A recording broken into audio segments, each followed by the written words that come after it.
Music Bazaar ಮೊದಲ ಸಿನಿಮಾಗಳು ಶಾಲು ಹೇಗಿದೆ ಸರ್? ಎಲ್ಲಿಂದ ಶುರುವಾಗ್ತಿದೆ? ಭಾರತಿ ಟೀಚರ್ ಅಂತ ಸೂಪರ್ ಹಿಟ್ ಅಂತ. ಯಾರಿಗೆ ಆ ಒಂದು ಸಕ್ಸಸ್ ಸಿಗುತ್ತೋ ಇಲ್ವೋ ನಿಮಗೆ ಸಿಕ್ಕಿದೆ. ಹೊಸದು ಮಾಡಿದಾಗೆಲ್ಲ ಕನ್ನಡಿಗರು ನನ್ನ ಕೈ ಹಿಡಿದಿದ್ದಾರೆ. ಅಯ್ಯೋ ಸಲಾಮ್ ರಾಕಿ ಬಾಯ್ ಅಂತೀರಾ, ಬಾ ನಾ ರೆಡಿ ಅಂತೀರಾ. ಯಾರ್ಯಾರು ಸ್ಟಾರ್ನ ಹೇಳ್ತೀರಿ, ಎಲ್ಲ ಸ್ಟಾರ್ಗಳ ಆರಂಭ ಕಾಲದಿಂದ ನೋಡಿದ ನಾನು ಮೆಜೆಸ್ಟಿಕಲ್ ಹಾಡು ಮಾಡಿದೆ.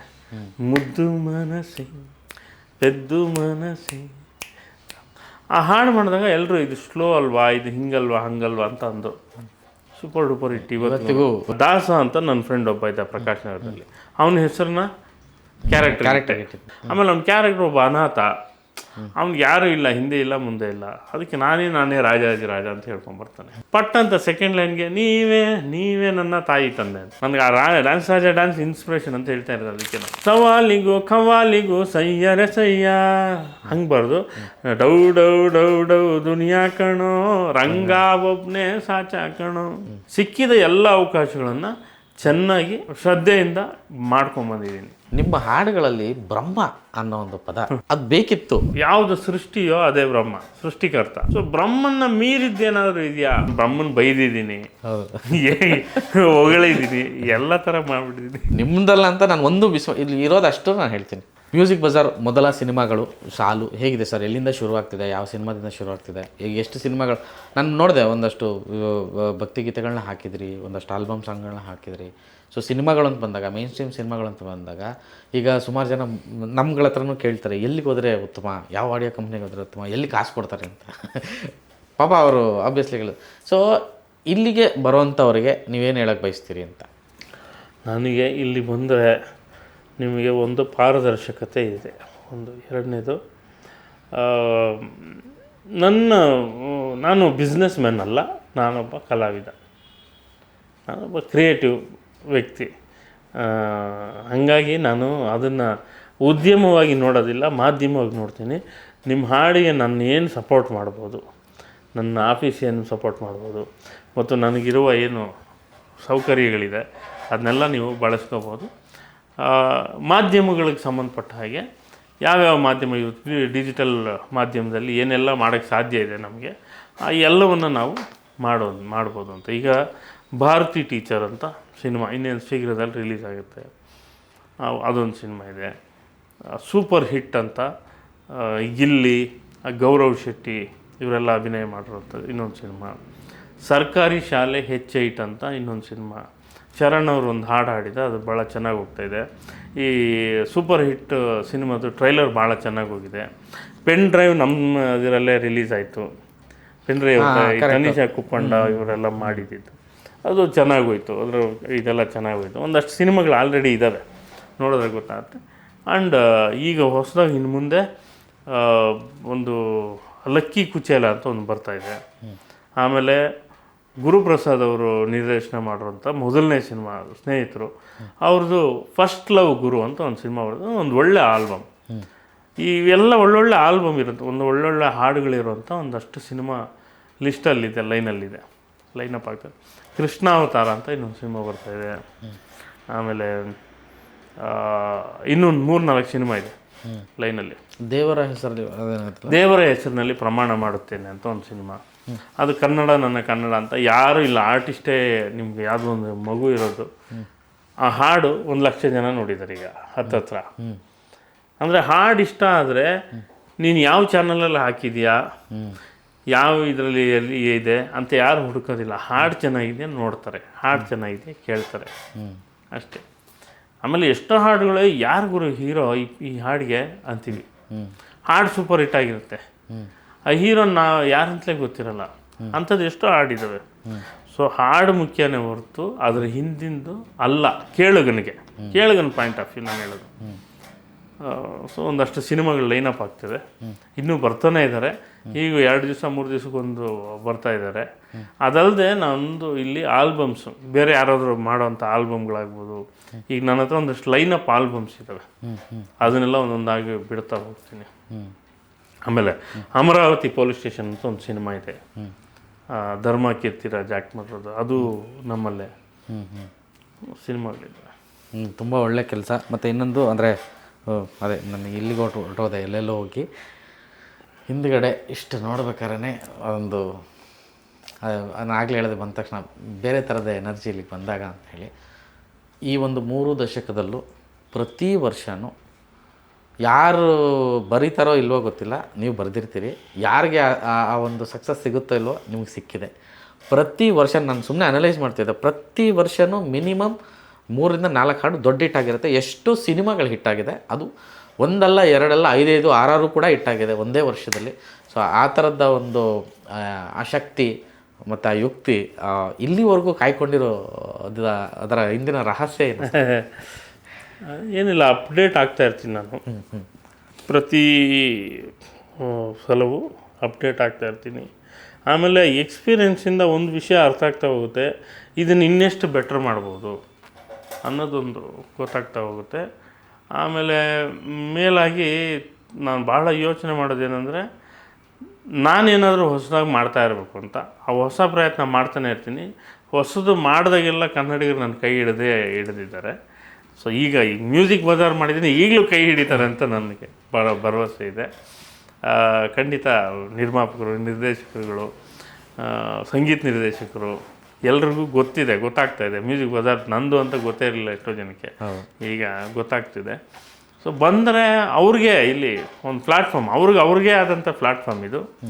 ಸೊ ನನ್ನ ವೈಯಕ್ತಿಕವಾಗಿ ನಂದೇನು ಬೆಳವಣಿಗೆ ಇದೆ, ಅದು ನನ್ನ ಕೆಲಸ ನಾನು ಮಾಡ್ಕೊಂಡು ಹೋಗ್ತಾ ಇದ್ದೀನಿ ಭಾಳ ಶ್ರದ್ಧೆಯಿಂದ. ಕೆಲಸ ಸಕ್ಸಸ್ ಸಿಗ್ತಾನೆ ಇದೆ.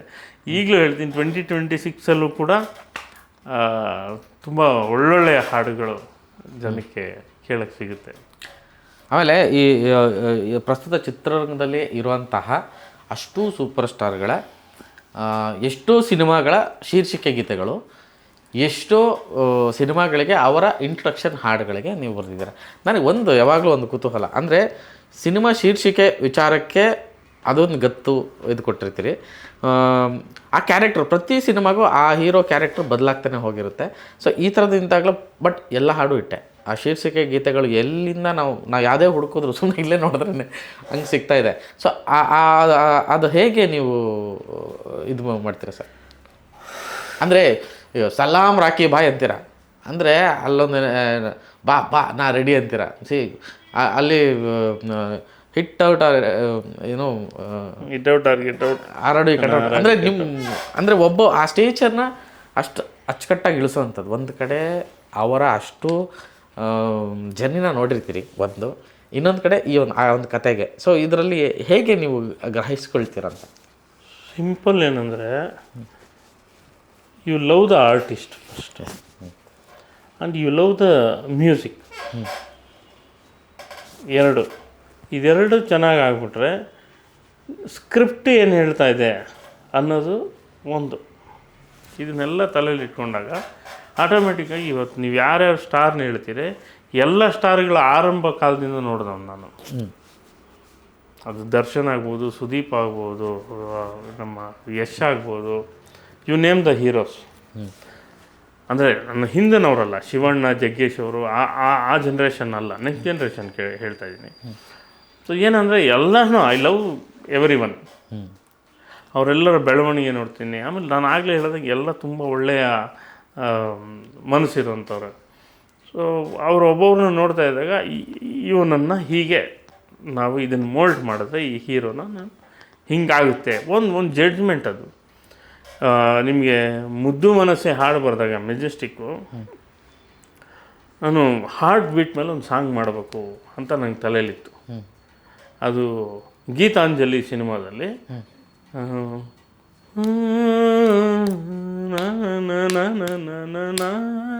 ಒಂದು ಹಾಡಿದೆ, ಒಂದು ರೌಂಡ್ ಟ್ರಾಲಿ ಶಾಟ್ ಇದೆ.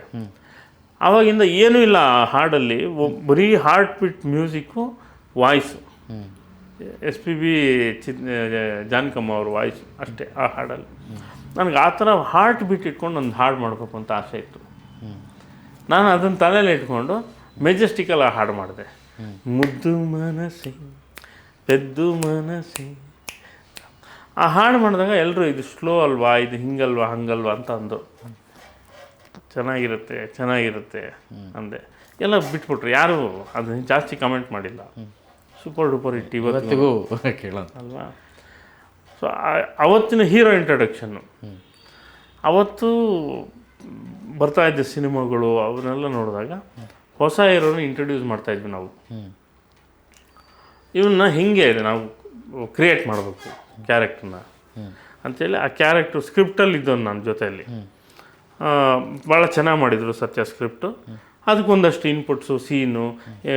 ದಾಸ ಅಂತ ನನ್ನ ಫ್ರೆಂಡ್ ಒಬ್ಬ ಇದ್ದ ಪ್ರಕಾಶ್ ನಗರದಲ್ಲಿ, ಅವನ ಹೆಸರನ್ನ ಕ್ಯಾರೆಕ್ಟರ್ ದರ್ಶನ್ ಕ್ಯಾರೆಕ್ಟ್ರಿಗೆ ಇಟ್ಟು ಹಿಂಗೆಲ್ಲ ಮಾಡಿದ್ವಿ. ಅದರಲ್ಲಿ ನಾನೇ ರಾಜಾಧಿರಾಜ ಎಂದೆಂದಿಗೂ ಅಂತ ಫಸ್ಟ್ ಲೈನ್ ಹಾಕ್ಬಿಟ್ಟು ಅದೇನು ಇನ್ಸ್ಪಿರೇಷನ್ ಗೊತ್ತಾ ನನಗೆ, ವಿನೋದ್ ರಾಜ್ ಅವ್ರದ್ದು ಡ್ಯಾನ್ಸ್ ಸಿನಿಮಾದಲ್ಲಿ ನೀವೇ ನನ್ನ ತಾಯಿ ತಂದೆ ಎಂದು ಬಂದೆ ಎಲ್ಲಿಗೆ ಡ್ಯಾನ್ಸ್ ಡ್ಯಾನ್ಸ್ ಇದೆ ಅಂದರೆ ನಾನು ಅಂತ ಫಸ್ಟ್ ಹೇಳ್ಕೋಬೇಕು.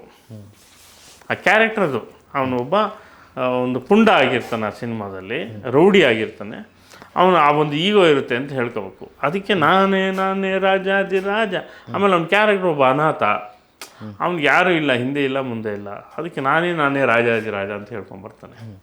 ಹಂಗೆ ಹೇಳ್ಕೊಂಬಂದವನು ಪಟ್ ಅಂತ ಸೆಕೆಂಡ್ ಲೈನ್ಗೆ ನೀವೇ ನನ್ನ ತಾಯಿ ತಂದೆ ಅಂತ. ನನಗೆ ಆ ಡ್ಯಾನ್ಸ್ ಇನ್ಸ್ಪಿರೇಷನ್ ಅಂತ ಹೇಳ್ತಾ ಇರೋದು ಅದಕ್ಕೆ ನಾನು. ಸೊ ಒಂದು ಹಾಡಿಗೆ ಎಲ್ಲಿರುತ್ತೆ ಇನ್ಸ್ಪಿರೇಷನ್ ಕೇಳಿ. ಕರೆಕ್ಟ್. ಸೊ ನಾನು ಅಂತ ಹೇಳಿ ಇಮ್ಮಿಡಿಯೇಟಾಗಿ ಸರೆಂಡರ್ ಆಗೋದು, ನೀವು ನನ್ನ ತಾಯಿ ತಂದೆ ಅಂತ ಜನಕ್ಕೆ ಹೇಳೋದಂಗೆ.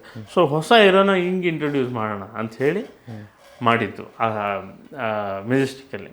ಸೊ ಅಲ್ಲಿಂದ ಪ್ರತಿ ಸಿನಿಮಾನ ಅಂದರೆ ನನಗೆ ಅವಕಾಶ ಸಿಗ್ತಾ ಬಂತು. ಈಗ ನಾನಲ್ಲದೆ ಬೇರೆ ಯಾರೋ ಬರೀತಿದ್ರೇನೋ ಗೊತ್ತಿಲ್ಲ ನನಗೆ. ನನಗೆ ಸಿಕ್ತ ಅವಕಾಶ ನಾನು ಬರಿತಾ ಇದ್ದೀನಿ, ಚೆನ್ನಾಗಿ ಮಾಡ್ಕೊಡ್ತಾ ಇದ್ದೀನಿ ಅಷ್ಟೇ. ಸೊ ಪ್ರತಿ ಸಿನಿಮಾ ಹಂಗೊಂದು ಶೇಪ್ ಅಪ್ ಮಾಡ್ಕೊಂಡು ಸುದೀಪ್ ಸವಾಲಿಗೂ ಖವಾಲಿಗೂ ಸಯ್ಯರೆ ಸಯ್ಯ ಹಂಗೆ ಬರ್ದು ಡೌ ಡೌ ಡೌ ಡೌ ದುನಿಯಾ ಕಣೋ ರಂಗ ಒಬ್ಬನೇ ಸಾಚ ಕಣೋ. ಹಾಗೆ ಒಂದೊಂದು ಪಾತ್ರದಿಂದ ಪಾತ್ರಕ್ಕೆ 1 2 3 ವಿಷ್ಣುವರ್ಧನ ಆಗ್ಬೋದು, ಜಂಗಲ್ ಮೇ ಸಿಂಗಲ್ ಶೇರ್ ಆಗ್ಬೋದು, ಈ ಕಡೆ ಇಲ್ಲಿ ಚಕ್ರವರ್ತಿ ಆಗ್ಬೋದು. ಹಂಗೆ ಒಬ್ಬೊಬ್ಬರು ಇದಕ್ಕೆ ಮಾಡ್ಕೊಂಡು ಅದೊಂದು ಆ ಇಮೇಜ್ಗಳನ್ನು ಕಟ್ಕೊಡ್ತಾ ಬರೋ ಕೆಲಸ.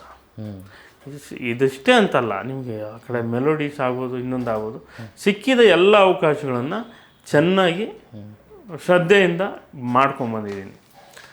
ಅದು ನನಗೆ ನಾನು ತುಂಬ ಸಣ್ಣ ಹುಡುಗನಿಂದ ಹಾಡುಗಳು ಕೇಳ್ಕೊಂಬಂದಿದ್ದೀನಿ. ನಿಮ್ಮ ಹಾಡುಗಳಲ್ಲಿ ಬ್ರಹ್ಮ ಅನ್ನೋ ಒಂದು ಪದ, ಆ ಬ್ರಹ್ಮನ್ನ ಸುಮಾರು ಜೊತೆ ತಂದಿದ್ದೀರಾ. ಅಂದರೆ ಅದು ಬೇಕಿತ್ತು. ಅಂದರೆ ಆ ಥರದ್ದು ಬ್ರಹ್ಮ ನೀವು ನಿಮಗಿರೋ ಕನೆಕ್ಷನ್ ಏನು ಅಂತ. ಇದು ಯಾರು ಕೇಳಿರಲಿಲ್ಲ ಪ್ರಶ್ನೆ ಇಲ್ಲಿವರೆಗೂ. ಅದೇನೆಂದರೆ ನಾನು ಯಾವಾಗ ಏನು ಯೋಚನೆ ಮಾಡ್ತೀನಿ ಅಂದರೆ, ಯಾವುದು ಅಲ್ಟಿಮೇಟ್ ಅಂತ. ತಾಯಿ ಬಗ್ಗೆ ಸಾಂಗ್ ಬರೆದ್ರೆ ನಾನೇ ಮತ್ತೆ ಬರೀಬಾರ್ದು. ಮತ್ತು ಅದನ್ನೇ 9 ತಿಂಗಳು ಹೆತ್ತಳು ಹೊತ್ತಳು ಅಂತ ನಾವೇನು ಫಿಕ್ಸ್ಡಾಗಿ ಒಂದು ಬರ್ಕೊಂಡು ಬಂದಿದ್ದೀವಿ, ಅದು ಆಗಬಾರ್ದು. ಮತ್ತು ಅದನ್ನೇ ಹೇಳೋದ್ರಲ್ಲಿ ಏನಿದೆ ಅರ್ಥ ಅಲ್ವಾ? ಸೊ ಅದನ್ನೇನೋ ಹೊಸದಾಗಿ ಹೇಳ್ತಾ ಹೋಗ್ಬೇಕು ತಾಯಿನ. ಪ್ರತಿ ಹಾಡಲ್ಲ ಅದನ್ನು ಟ್ರೈ ಮಾಡ್ತೀನಿ. ಮಾಡಿದಾಗೆಲ್ಲ ಒಂದನ್ನು ಮೀರಿ ಇನ್ನೊಂದೇನೋ ಹುಡುಕೋಕ್ಕೆ ಪ್ರಯತ್ನ ಪಡ್ತೀನಿ. ಅದು ತಂದೆ ಹಾಡು ಬರೆದ್ರು ಅಷ್ಟೇ, ಯಾವ ಹಾಡು ಬರೆದ್ರೂ ಈ ಹಾಡನ್ನು ಮೀರಿಸಿದ್ದನ್ನೇನೋ ಮಾಡಬೇಕು ಅಂತ. ಆವಾಗೆಲ್ಲ ನನ್ನ ತಲೆಗೆ ಬರೋದೇನೆಂದರೆ, ದ ಅಲ್ಟಿಮೇಟ್ ಯಾವುದು ಅಂದರೆ ಬ್ರಹ್ಮ ಅಂತ. ಯಾವುದು ಸೃಷ್ಟಿಯೋ ಅದೇ ಬ್ರಹ್ಮ, ಸೃಷ್ಟಿಕರ್ತ. ಸೊ ಬ್ರಹ್ಮನ್ನ ಮೀರಿದ್ದೇನಾದರೂ ಇದೆಯಾ ಅಂತ ಅದು ಗೊತ್ತಿಲ್ಲ. ಅದು ಬ್ರಹ್ಮ ಅಲ್ಲಲ್ಲಿ ಟ್ರಾವೆಲ್ ಮಾಡ್ತಾಯಿರ್ತಾನೆ. ಅಂದರೆ ಬ್ರಹ್ಮನ ಬೈದಿದ್ದೀನಿ, ಹೊಗಳಿದ್ದೀನಿ, ಎಲ್ಲ ಥರ ಮಾಡಿಬಿಟ್ಟಿದ್ದೀನಿ. ಗೊತ್ತಿಲ್ಲ, ಅದು ಬರುತ್ತೆ ಕೆಲವು. ಅದು ಗೊತ್ತಿಲ್ಲದೆ ಅನ್ಕಾನ್ಷಿಯಸ್ ಲೆವೆಲಲ್ಲಿ ಎಲ್ಲ ಕ್ರಿಯೇಟರ್ಸ್ಗೂ ಏನೋ ಒಂದು ಇದ್ದೇ ಇರುತ್ತೆ. ಹೌದು, ಅನ್ಕಾನ್ಷಿಯಸ್ ಆಗಿ ಇದ್ದೇ ಇರ್ತದೆ. ಈಗ ನೀವು ಹೇಳಿದ್ಮೇಲೆ ಗೊತ್ತಾಯ್ತು ಹೌದಲ್ಲ ಅಂತ. ಇಲ್ಲ, ನಾನು ಯಾವಾಗಲೂ ಇವಾಗ ನನಗೆ ನೀವು ಬರ್ದಿದ್ದೀರ ಅಂತ ಗೊತ್ತಿರಲ್ಲ. ನನಗೊಂದು ಸಣ್ಣ ಇದು ಸರ್, ನಾನು ಇಷ್ಟು ವರ್ಷದಲ್ಲಿ ಸುಮ್ಮನೆ ಹಾಡು ಕೇಳಿದ್ರೆ ಯಾರು ಬರ್ದಿದ್ದಾರೆ ಅಂತ ಹೇಳ್ಬಿಡ್ತೀನಿ. ಒಂದು ಸಣ್ಣ ಇದಷ್ಟೇ. ಆದರೆ ಅಷ್ಟು ನಾನು ಹಾಡುಗಳು ಕೇಳ್ತೀನಿ. ಮತ್ತು ನಿಮ್ಮದಲ್ಲ ಅಂತ ನಾನು ಒಂದು ಇಲ್ಲಿ ಇರೋದಷ್ಟು ನಾನು ಹೇಳ್ತೀನಿ, ಅದಷ್ಟು. ಮತ್ತು ನಿಮ್ಮನ್ನು ಫಾಲೋ ಮಾಡಿದ್ದೀನಿ ಅಷ್ಟು. ಸೊ ಹಂಗಾಗಿ ಅಂದರೆ ಮೇ ಬಿ ಮಾತಾಡ್ತಾ ಹೋದರೆ ತುಂಬ ದೊಡ್ಡ ಸೀರಿಯಸ್ಸೇ ಆಗುತ್ತೆ ಇದೆ.